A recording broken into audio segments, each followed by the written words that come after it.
Hello guys, my name is Tigran and I am the creator of this course. In this short video, I will give you an overview of what we are going to learn. In this course, we are going to set up our first simple test automation framework with C# and RestSharp with the minimum set of tools.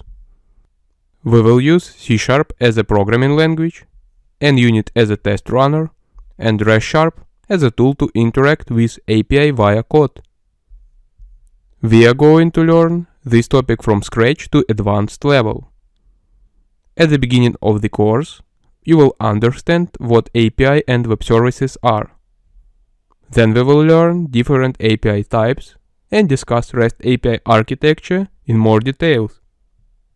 Finishing the theoretical part, we will cover understanding of HTTP methods and status codes.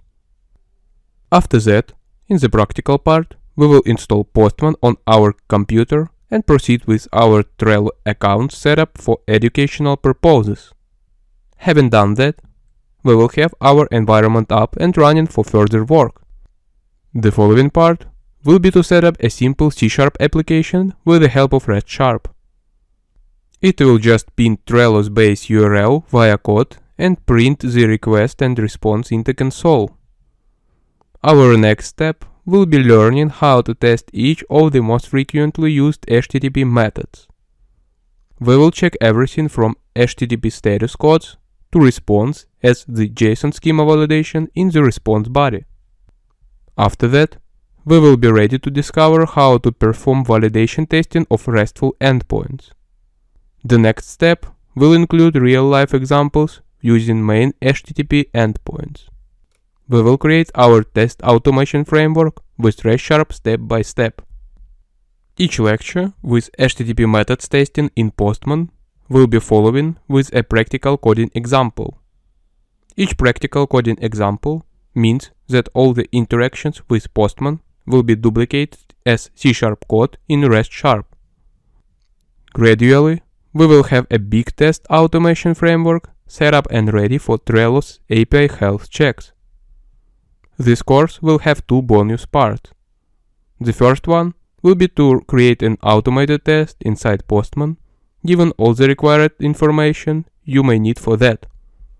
The second one will be to run our automated tests via the command line.